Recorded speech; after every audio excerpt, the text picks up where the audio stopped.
자, 그 다음은 면접법 종류 중에서도 표준화 면접법과 비표준화 면접법이 있는데 비표준화 면접의 특징을 쓰라는 문제가 있습니다. 표준화 면접은 어떤 그 면접 조사표에 의거해가지고 질문 내용이나 형식이나 순서나 이런 것들이 미리 사전에 다 정해져 있는 그런 면접법이고, 비표준화 면접법은 이런 것 없이 자유롭게 그 자료를 수집하는 면접이 되겠습니다.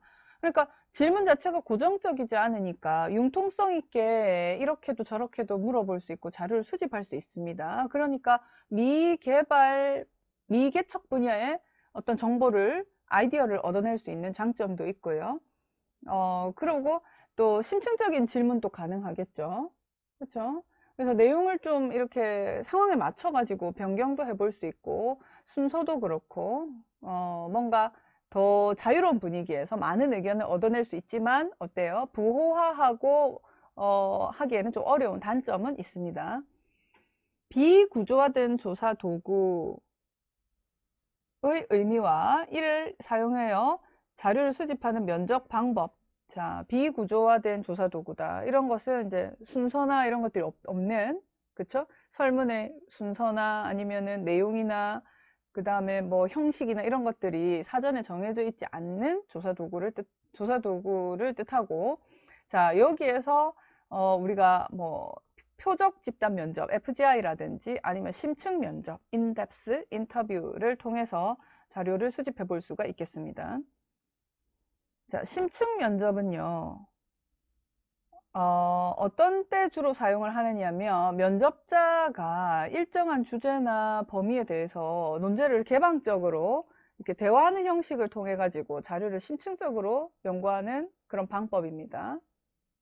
그렇죠? 자, 그 다음에 넘어갈게요. 실사를 이제 이렇게 해가지고 우리가 조사원을 교육을 하고 나면 실사 진행을 하는데요. 실사 진행할 때 관리를 어떻게 하는지 한번 볼게요. 일단은 면접 지침을 먼저 작성을 해요.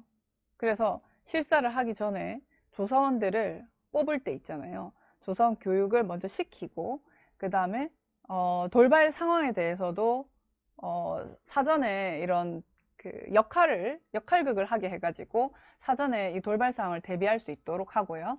그 다음에 면접 지침은 면접원이 충분히 자료 수집 전에, 조사 전에 충분히 숙지할 수 있도록 교육을 하고 배포를 합니다.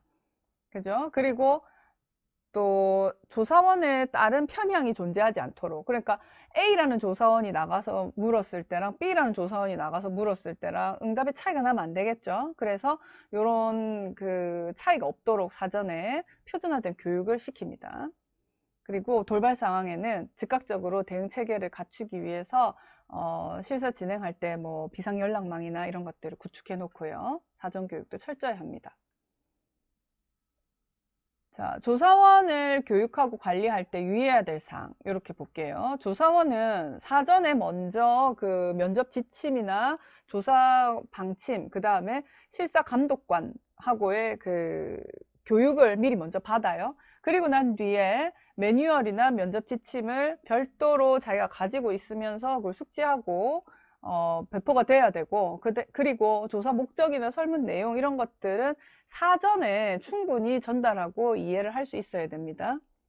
그죠? 그리고 가만 보면요, 어떤 조사원은 꼭 그런 그 몇 페이지에 몇 번 문항을 빼먹는다든지 이런 식의 에러가 있어요. 그래서 조사원별로 자주 발생하는 에러 있죠. 이런 것들은 정리를 해가지고 항상 상시로 재교육도 하고, 또 조사원별로도 어, 이런 오류가 자꾸 발생을 하던데요 하고 이렇게 교육을 시켜야 됩니다.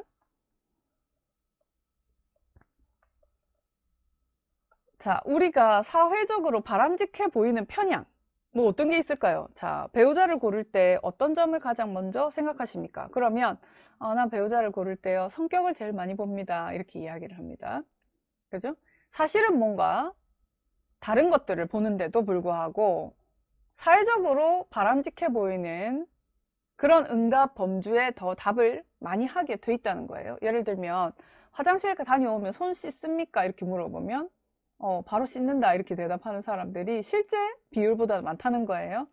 그리고 지갑을 주었습니다. 어떻게 하시겠습니까? 주인을 찾아줘야죠. 이런 식으로 사회적으로 당연히 응당 그래야 되는 것들은 그 범주에 응답이 쏠린다고요. 그게 이제 바람직해 보이려는 편향이거든요. 그러면 얘를 줄이려면 어떻게 해야 돼요? 일단은 철저히 비밀 보장이 된다는 거를 밝힙니다. 밝혀도 사실 면접으로 이렇게 면대면으로 조사를 한다면 이게 좀 그래도 꺼려지죠. 저 사람 정말 처음 보는데 믿을 수 있을까? 이렇게 되는 거예요. 그러니까 면대면보다는 면대면 조사를 해야 된다면 라포 형성이 일단 중요할 거고, 면대면보다는 아무래도 뭐 우편 조사라든지 아니면 이렇게 집단 조사라든지 집단을 이렇게 모아가지고 설문지를 이렇게 뿌리고 배포하고 난 뒤에 한꺼번에 걷어서 누가 어떤 답을 했는지 모르게 익명성이 보장되는 상황을 만들어 준다든지 이런 식으로 해야 이런 사회적으로 바람직해 보이려는 편향은 좀 줄일 수가 있을 겁니다. 자, 이번에는 자료 처리와 관련된 코드북을 한번 살펴볼게요. 코드북, 일반적으로 데이터 딕셔너리 코드북에 포함되어야 되는 것은 뭘까요? 일단은 변수, 그쵸? 내가 성별이라는 변수를 예를 들면 젠더라는 변수명으로 입력을 했어. 이런 식으로요. 그리고 그 성별이라고 하는 것은 명목 척도야. 이런 척도나 변수 유형. 그 다음에 남자면 1, 여자면 2라고 내가 응답을 했어. 라고 하는 변수 값.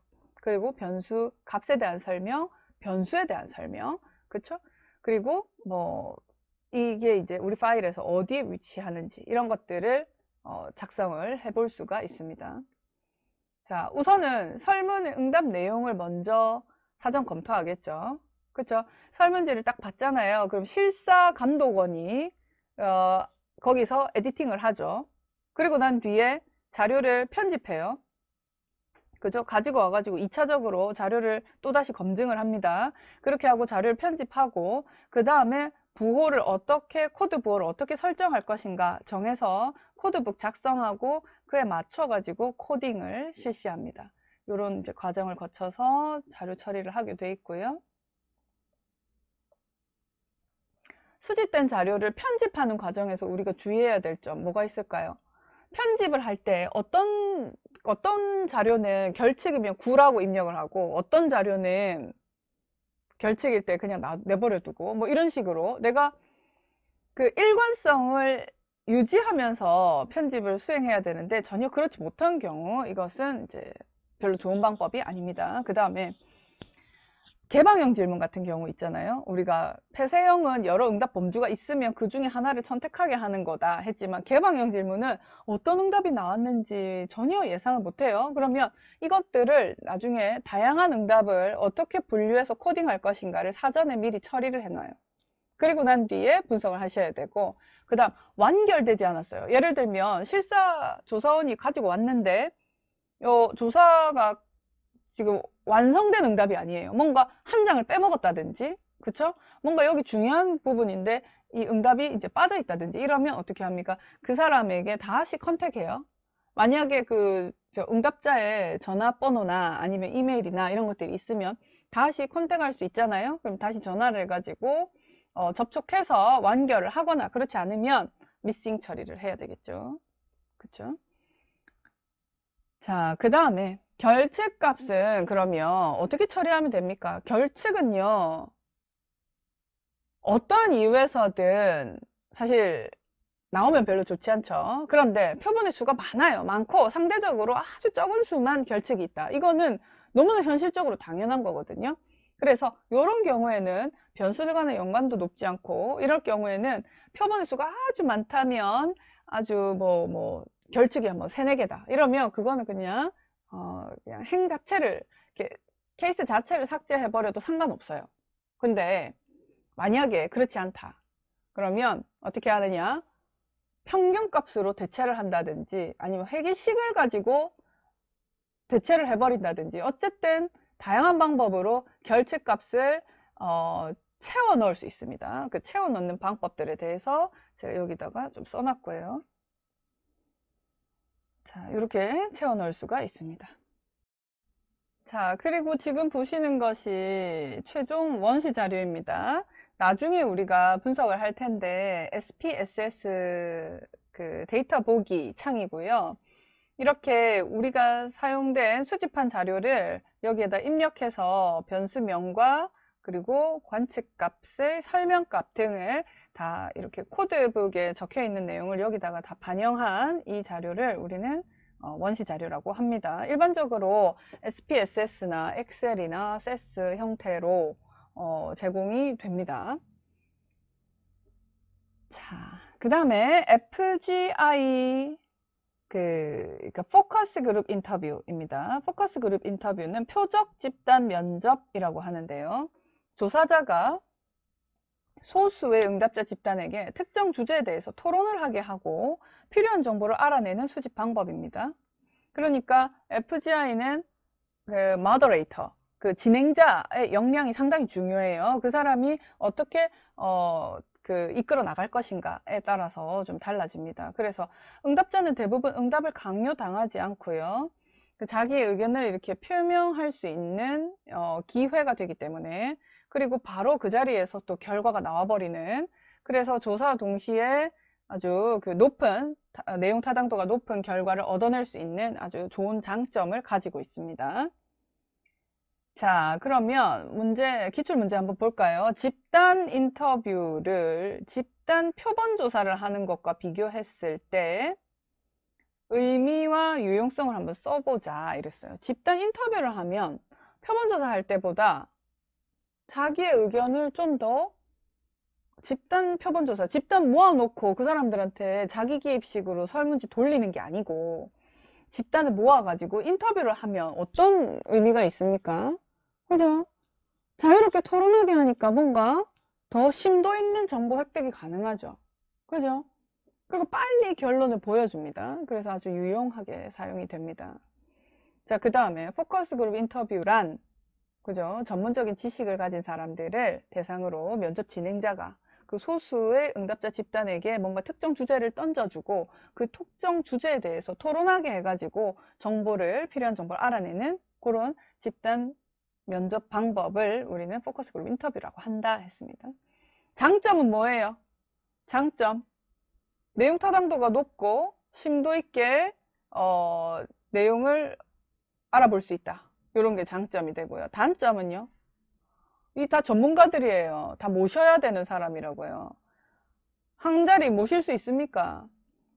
최근에는 막 오프라인으로 모시기가 어려워서 온라인으로 하는 경우도 봤는데, 일단은 여러 명이 같이 모여야 돼요. 한 자리에. 그런 단점이 있습니다. 또, 그죠? 진행자의 그 영향을 받을 수 있고, 이 사람들이 어차피 다시 또 그렇게 모집단을 전체를 대표한다라고 보기는 어려워. 어쨌든 일부니까. 그래서 편향될 수 있다는, 사회자의 편견이 들어갈 수도 있고, 표본 자체가 특정한 집단이니까 대표성을 가졌다고 보기는 어려워서 일반화에도 좀 어려움이 있고 이럴 수는 있습니다. 자, 자료 수집 방법 중에서 집단 모아놓고 설문지, 퀘스네어 돌리는 이런 방법은 장점은 뭡니까? 빨리 되겠죠. 그죠? 일일이 한 사람 한 사람 만나가지고 이렇게 하는 것보다는 모아놓고, 한 군자리 모아놓고 설문지 쫙 돌려가지고 받아내면 빨리는 될 거예요. 시간과 비용이 절약됩니다. 근데 어때요? 자기들끼리 막 모여가지고 이야기를 하네? 이야기를 하면서 막 응답이 한쪽으로 막 가는 것 같아요. 그러니까 뭔가 한 자리에 앉아가지고 이야기를 같이 하게 하니까 통제가 잘 안 돼요. 그러니까 응답이 왜곡될 가능성도 좀 있어요. 그죠? 자, 장점 뭐예요? 한 군데 모아놓고 동일한 시간에 동일한 장소에서 하다 보니까 일단 환경 자체는 표준화가 돼요. 이런 장점이 있습니다. 그런데 어때요? 집단조사의 단점은 어떻게 모을 거예요? 그죠? 한 군데를 모으기가 어렵다. 이런 단점도 있습니다. 그죠? 또 장점은 이거 잘 모르겠는데요 하고 한 사람이 딱 질문을 하면 그거 분명히 모르는 사람 또 있을 수도 있는데 여러 번 얘기 안 해도 설문은 이런 내용입니다 라고 충분히 이렇게 설명하고 전달할 수 있는 기회가 된다는 거. 그래서 응답의 상황을 표준화시킬 수 있는 장점이 있다는 것. 그쵸? 그러나 모인 사람들의 수준이, 어휘력이나 이런 교육 수준이 다 다른데 똑같은 상황을 만들어 놓고 설문지를 뿌리면 어때요? 어휘력이 떨어지거나 이해력이 떨어지는 사람은 응답을 제대로 못 해낼 겁니다. 그래서 그런 단점이 있습니다. 자, 잘 생각해 보면, 그죠? 알 수 있습니다. 집단 조사의 의미를 설명하고 장단점을 써라. 똑같은 내용이고, 교도소 재소자들을 모아놓고 설문지를 배부하는 집단 조사법을 한다면 문제점이 뭐냐? 똑같죠? 모으기 힘들고. 근데 모았는데 자기들끼리 막 이야기해가지고 조사 대상자들이 통제가 잘 안 되고, 그죠? 그리고 일단은 교육 수준이나 이런 것들이 다 동일하다고 보는데 실제로 그렇지 않을 경우들이 있기 때문에 응답 상황 표준화로 만들었다고 해서 응답이 다 정확하게 올 것이다 라고는 하기가 어렵다. 그렇죠? 자, 그 다음에 우리 FGI에 대해서 이제 살펴봤고요. 그 다음에 이제 2차 자료 조사, 2차 자료 분석에 대해서 한번 보겠습니다. 자, 1차 자료는요, 내가 현재 수행 중인 연구 목적을 달성하기 위해서 내가 조사 설계를 하고 내가 직접 자료를 수집하는 거예요. 이게 1차 자료입니다. 보통 서베이가 그렇죠. 근데 2차 자료는 이미 누가 비슷한 주제를 관심 있어서 만들어 놓은 자료예요. 그러니까 내가 직접 관여를 합니까? 그렇지 않아요. 무관여, 비관여합니다. 관여하지 않습니다. 그러나 내가 어떤 목적을 가지고 순수한 목적을 가지고 설계를 해서 한 게 아니기 때문에 연구의 타당도나 신뢰도는 내가 원하는 만큼 확보가 안 될 수도 있어요. 그죠? 요런 이제 문제들이 있습니다. 문헌 고찰, 그죠? 뭐 내용 분석법 이런 것들이 단일 사례 분석 이런 것들이 이제 2차 자료에 해당이 되겠죠. 자, 보겠습니다. 1차 자료와 2차 자료에 대해서 예를 들어 설명하시오. 이렇게 되어 있어요. 1차 자료와 2차 자료 그 성격에 따라서 1, 2차로 어떻게 다른지 예를 하나씩 설명하라. 1, 2차 자료의 의미를 쓰고 예를 한 가지씩 써라. 의미를 쓰고 예를 한 가지씩 들라. 그 다음에 1차 자료, 2차 자료 프라이머리 데이터와 세컨더리 데이터는 각각 무엇이며 예를 들어서 한번 설명해봐라. 자, 유사한 문제가 너무나 자주 출제돼요. 이거 분명하게 아셔야 됩니다. 여러분들 조사를 하시기 전에 먼저 2차 자료가 충분히 있는지 먼저 배경 논문을 검토하잖아요.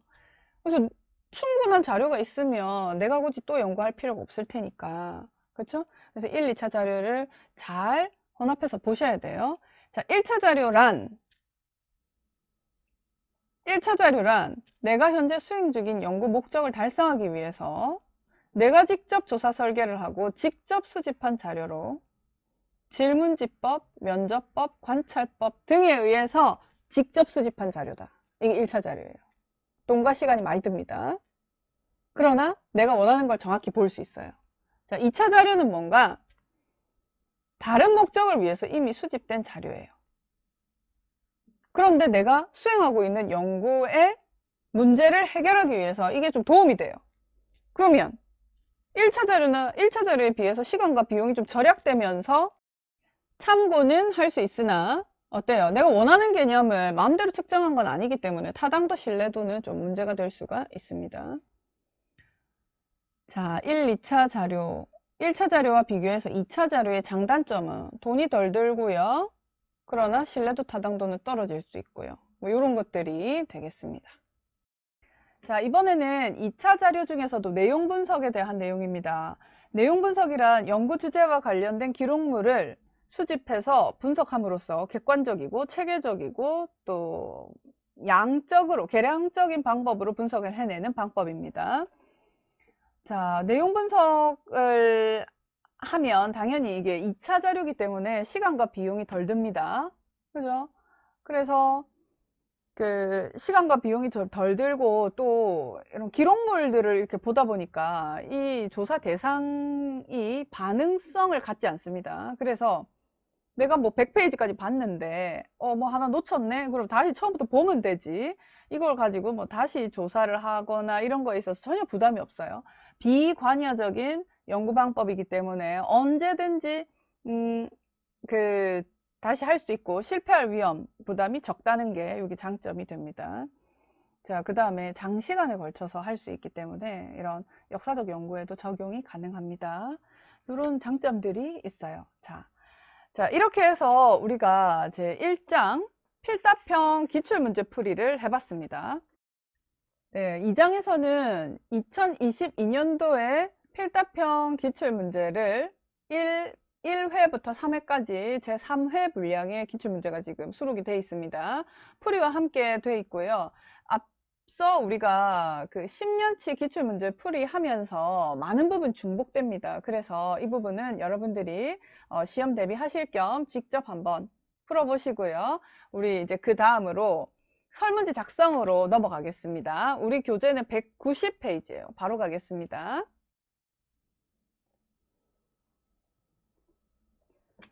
자, 만약에 평소 가깝게 느끼는 정당이 있는지를 물어보는 질문을 하나 작성하라. 이렇게 하면요.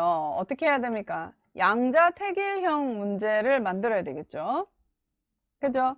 평소 가깝게 느끼는 정당이 있습니까? 없습니까? 이렇게 물어볼 거예요. 여부를 판단해라고 했으니까. 그럼 어떻게 해요? 귀하는 평소 가깝게 느끼는 정당이 있습니까? 있다, 없다. 이렇게 해요.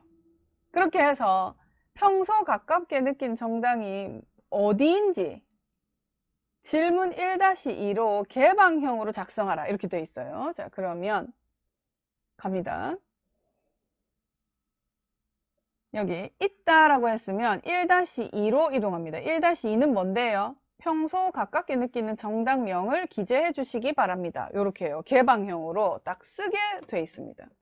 자, 이렇게 하고요. 그럼 만약에 없다 이렇게 했으면 없다 이렇게 한 사람들은 어떻게 해요? 있다라고 밝히지 않은 응답자, 즉 없다라고 한 사람은 조금이라도 더 가깝게 느끼는 정당이 또 있는지 그걸 물어보고 싶어요. 케어 묻기 한다는 거죠. 자, 프로빙 기법이란 대답이 불충분하다고 느껴지면 그것에 더 자세한 응답 얻기 위해서 추가적으로 하는 질문 기법이다. 자, 그러면 1-3 응답해 주신 내용은 오로지 통계 자료로만 사용이 되고 비밀이 보장됩니다. 혹시라도 조금이라도 더 가깝게 느끼는 정당이 있습니까? 라고 한 번 더 물었어요. 자, 그렇게 하고 난 뒤에 있다라고 하면, 그죠? 있다라고 하면 그러면 어디입니까? 라고 다시 한 번 더 물어보는 겁니다. 그렇죠? 조건부 여러 번 걸리네요. 자, 만약 여기서도 아니 그렇게 2번 물어봐도 나는 정치에는 관심 없어. 나는 관심 있는 정당 없어. 가깝게 느낀 정당 없어. 이렇게 한다면 이제 할 수 없이 2번으로 넘어가야죠 뭐. 그죠? 자, 2번으로 가서 어떻게 합니까? 평소 가깝게 느끼거나 멀게 느끼는 정도를 5점 척도로 파악하기 위해서 특정 정당에 대해서 물어보는 겁니다. 귀하는 특정 정당에 대해서 평소 어떻게 생각합니까? 라고요. 그죠? 이래서 리커트 5점 척도로 보통 5점이면 3번 3점이 보통 기준이거든요. 그래서 아주 중립적으로 이렇게 씁니다. 자, 아주 균형 잡히게, 그죠? 매우 멀게 느낀다부터 조금 멀게, 보통, 가까이, 매우 가까이 이런 식으로 작성을 할 수가 있습니다. 그리고 난 뒤에 응답자의 최종 학력을 묻는 질문을 합니다. 일단은 4등급의 응답 항목을 작성하라. 서열 척도로 구성된 학력 수준 범주를 한번 만들어 봐라 이랬어요. 정규 학력 구분에 기초해서 이렇게 만들어 봐라 이랬어요. 자, 그래서 가능한 응답을 모두 빠짐없이 제시해야 됩니다. 자, 고졸이야, 전문대졸, 대졸, 대졸 이상 이렇게 해도 되고 정규 학력 이렇게 하면 어떻게 해야 돼요? 초졸, 중졸, 고졸, 대졸 이상 뭐 이렇게 해야 됩니까? 자, 이렇게 작성을 할 수가 있습니다. 이때는 초졸 미만, 뭐 이하 이런 식으로 해야 되겠네요. 상호 배타적이면서 그쵸? 전체를 포괄하게끔 무학도 다 들어올 수 있고 대학원졸도 다 들어올 수 있도록 이렇게 작성이 되어야 되겠다. 자, 아시겠죠? 자, 그 다음에 신문 구독 한번 볼게요. 응답자 가정에서 신문 구독하고 있는지를 알아보려고 합니다. 양자택일형으로 먼저 작성합니다. 귀하 가정에서는 현재 신문 구독하고 계십니까? 이렇게 물어봐요. 예, 아니요. 이렇게 대답해요. 그래서 문제 2번 보니까 여기에서 구독을 하는 사람에게 그러면은 구독 예라고 했으면은 이제 그 다음 질문을 여기 이어가라는 소리죠. 구독하고 있는 사람 신문이 뭔지 그런 질문을 하나 작성을 할 겁니다. 오픈 퀘스천으로 작성을 하라고 되어 있습니다. 그죠? 신문의 종류가 매우 많기도 하고 또 여러 개 신문을 보는 사람도 있기 때문에 자유응답형으로 작성하라 이렇게 되어 있어요. 자, 귀하께서 현재 가정에서 구독하고 계신 신문명을 모두 기재 바랍니다 하고 뭐 이렇게 간을 좀 이렇게 널널하게 주면 좋겠죠. 자, 그 다음에 여기에서 현재 구독하고 있는 신문에 대한 전반적 만족도를 측정을 하는데 단 여러 개 신문을 보고 계신다면 하나만 본다고 가정하고 작성해 주세요. 이렇게 되어 있습니다. 자, 그래서 현재 구독하고 있는 신문에 대한 만족도는 단 하고 단서 딱 같이 붙이고요. 그리고 위 만족도는 어떤 신문을 근거로 평가되었습니까? 라고 하나 질문을 달아주면 좋겠네요. 자, 그 다음에 4번입니다. 사람들이 신문을 왜 구독하는지 탐색적 사전조사를 실시하기 위해서 이런 범주를 이용해서 문항을 한번 만들어 봐라 는 문제입니다. 자, 신문 구독 이유를 모두 포괄할 수 있도록 응답 항목을 작성을 하고요. 어떤 점이 가장 중요한지를 알아내기 위한 설문입니다. 물론 단일 응답형으로 만들 수도 있어요. 그러나 순서형 질문을 만들 수도 있습니다. 우선순위를 배정할 수도. 자, 한번 보겠습니다. 귀하께서 신문을 구독하는 중요한 이유를 순서대로 2개만 고르시오. 이렇게 해도 되고요. 2개까지 고르시오. 이렇게 해도 되고요. 뭐 여러 가지 방법이 있습니다. 자, 여기 문제에서 준 집회, 뉴스 보기, 시간 보내기, 흥미, 오락, 교양을 쌓기 위해 광고 보기 등이라고 되어 있죠. 그래서 기타라는 범주가 반드시 들어가야 돼요. 이렇게 작성을 할 수가 있습니다. 그러면 내가 집회 보기, 뉴스 보기가 제일 1순위고 교양 쌓으려고 보는 것도 있다. 이런 식으로 작성할 수 있겠죠. 자, 그 다음에 우리나라 신문 보도 내용이 전반적으로 신뢰할 만합니까? 이런 걸 물어보기 위해서 리커트 5점 척도로 균형 있게 제시를 해보라고 되어 있습니다. 자, 우리나라 신문 보도 내용에 대한 신뢰도는 어느 정도 수준입니까? 1번 매우 불신, 5번 매우 신뢰, 3번 보통 이런 식으로 리커트 5점 척도를 균형감 있게 작성해 줄 수가 있습니다. 자, 응답자 연령을 조사하기 위해서 10살 간격으로 5개 연령대로 범주화해서 응답 항목을 완성하시오 이렇게 되어 있어요. 자, 그러면 20대 이하부터 60대 이상까지 5개로 나누라고 했으니까 그렇죠? 응답 범주가 너무 많은 것도 별로 좋지 않죠. 그렇죠? 그리고 20대 이하 해서 뭐 어린 사람도 다 포함이 되고 아주 연령이 요즘 100세 시대라 가지고 뭐 100세 이렇게 돼도 포함이 될 수 있도록 작성을 했습니다. 자, 이번에는 인간 노동에 대한 질문입니다. 직업이 있는지를 먼저 물어요. 직업의 유무를 묻습니다. 첫 번째, 귀하의 직업은, 귀하는 직업을 가지고 있습니까? 이렇게 물었어요. 예, 아니요. 예라고 했다면 그 직업은 무엇인지 한 번 더 물어보네요. 그렇죠? 그 다음에 다음 항목을 참고해서 아래 질문에 답을 하세요. 자, 다음 항목이 뭐냐? 지금 하고 계신 일에 대해 어느 정도 만족하고 있습니까? 100점 만점으로 만족도를 한번 적어 주시겠어요? 이렇게 해요. 자, 무슨 문제가 있어요? 무슨 문제가 있습니까? 자, 이렇게 물어보면 이거는 등간척도라는 한계가 있습니다. 등간척도. 절대적인 0이 없어서 사자연산이 불가능한 그런 한계점이 있습니다. 그럼에도 불구하고 이렇게 선택한 거는 뭘까요? 그래도 서열 척도보다는 간격이 동일할 수 있기 때문에 점수화하면 등간 척도로 간주를 할 수 있어서 그렇죠?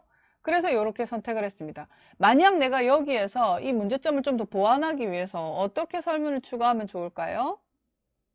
단 만족도가 없으면 0으로 기입해 주세요. 절대 0점의 의미를 부여해서 사자연산을 가능하게끔 하겠다는 소리입니다.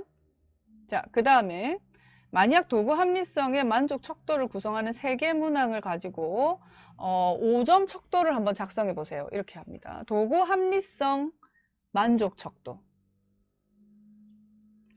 자, 지금 일의 임금 수준에 대해서 근로시간에 대해서, 일생활 균형에 대해서 어떻게 생각합니까? 라고 이렇게 물어봅니다. 이렇게 이제 세 개를 물을 수 있습니다.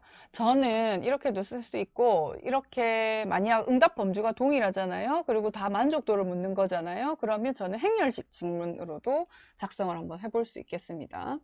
그 다음, 가치 합리성에 대한 만족 척도를 구성하는 리커트 4점 척도를 가지고 한번 해봐라 이랬어요. 자, 그러면 적성과는 어떻게 만족합니까? 자아실현과 관련해서는 어떤가요? 그 다음에 사회적 기여도에 대해서는 어떻게 만족도가 어떻게 됩니까? 이렇게 해서 4점 척도로 하면요, 보통 범주가 빠져요. 그죠? 보통 범주가 빠지는 거 알 수 있습니다. 그리고 아주 대칭적으로 이루어져야 됩니다. 그렇죠? 두 개가 불만이면 두 개는 만족이어야 되고, 이렇게 대칭적으로 구성이 되면 되겠습니다. 자, 그 다음에 연령을 다음에 맞게 한번 완성해 보세요. 자, 20세 미만, 그 다음 20세 이상, 30세 미만 이렇게 돼야 되겠네요. 자, 이런 식으로 하면 40세 이상, 50세 미만, 50세 이상, 60세 미만, 60세 이상 이렇게 되겠네요. 자, 이렇게 작성을 할 수가 있겠습니다. 즉 한마디로 폐쇄형 응답 범주는 상호 배타적이면서, 즉 중복되지 않으면서 어떠한 연령대라도 다 포괄을 할 수 있는, 응답할 수 있어야 되는, 전체를 포괄할 수 있는 그런 응답 범주여야 합니다. 자, 이렇게 해서 우리 그 사회조사 분석사에서 필답형으로 다뤄야 하는 설문지 작성 방법까지 다뤄봤습니다.